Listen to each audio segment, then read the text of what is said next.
Despite being well received by both parties in Albany, Governor Hochul vetoed two earlier versions of the Grieving Families Act, saying that it could have unintended consequences on healthcare companies and on businesses.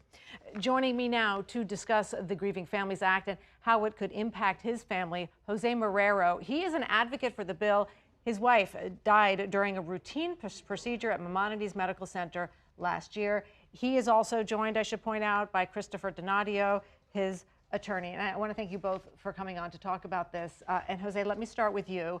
Tell us what happened last October in terms of your wife and what followed. She went in for an ambulatory surgery. Was supposed to be in and out within an hour and a half to two, and it didn't happen. It didn't happen, and she passed away. And am I understanding this right, that under the current version of the law, because your wife was sedated and unconscious when she died, she is not entitled, you are not entitled to any pain and suffering losses? No. And so Chris, maybe you can come in here and explain a little bit of what is Jose entitled to, and how this law might change really the suffering and the shock that he endured when she went into a routine procedure and then passed. Sure. So as the law has stood in New York for almost 180 years now, someone like Mr. Marrero, who loses a loved one, who does not suffer any pain and suffering, and in this case, his wife unfortunately died in the middle of the procedure, the only damages he and his family, his children, are entitled to are itemized wrongful death damages under the statute, which are limited to a loss of his wife's income and a loss of the services for what she did around the home, the cooking and cleaning. And unfortunately, unless somebody is a very high wage earner, that limits what the recovery is for the family. And it doesn't take into account their personal grief or any sort of treatment they may need for losing their spouse, losing their loved one. It's a really horrible, antiquated law that exists really only in one other state other than New York. Other states have changed this. Other states except for New York and one other state? Yes, New York and Alabama. Other than New York and Alabama, essentially all other 48 states have decided that wrongful death damages limited that way are not acceptable. But here in New York, we have not done that. Jose, tell me a little bit about how that has impacted your family, not being able to file the claim that Chris is talking about. For right now, it impacted a lot because in New York, everything is a two-family income now, and now it's not.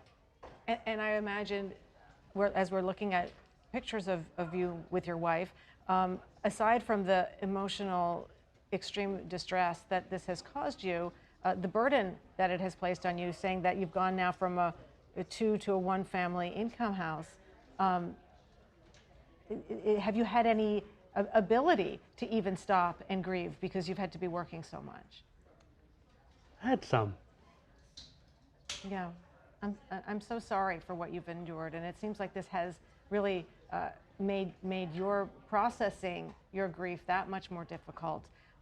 Chris, talk a little bit about what you would hope if this act were to pass, and I should point out that those, like the governor saying here, part of the concern is the impact it would have on businesses, consequences on premium and cares.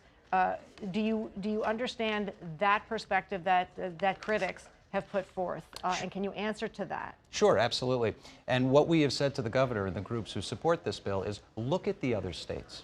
Look at what has happened when those states have implemented laws like the Grieving Families Act. Premiums have not gone up.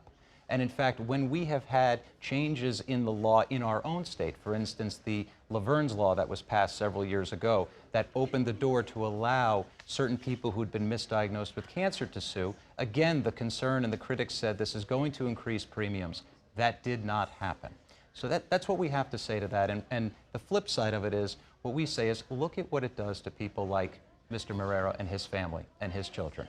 That we essentially have an unequal system of justice when it comes to wrongful death. If you have a high-earning Wall Street executive who suffers a death at the hands of someone else, their family is going to be compensated very, very well. If you have anybody in the middle class, that's simply not the case. It is an unequal law that needs to change.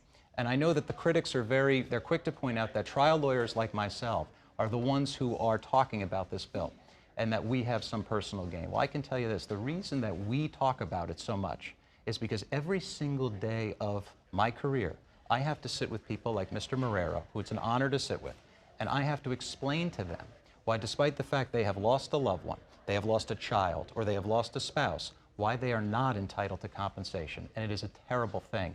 We see the harm, and we know the reason the law must change. Jose, in our final seconds here, if you could speak directly to Governor Hochul on this matter, what do you want her to know? Actually, take a look at things. Stop just vetoing and look at what's going on. Don't just sit there behind a desk and it's like, oh, everything is not, you know, easy. Jose Marrero, Christopher Donadio, appreciate you both coming on. Thank you so much. Thank you very much for having me.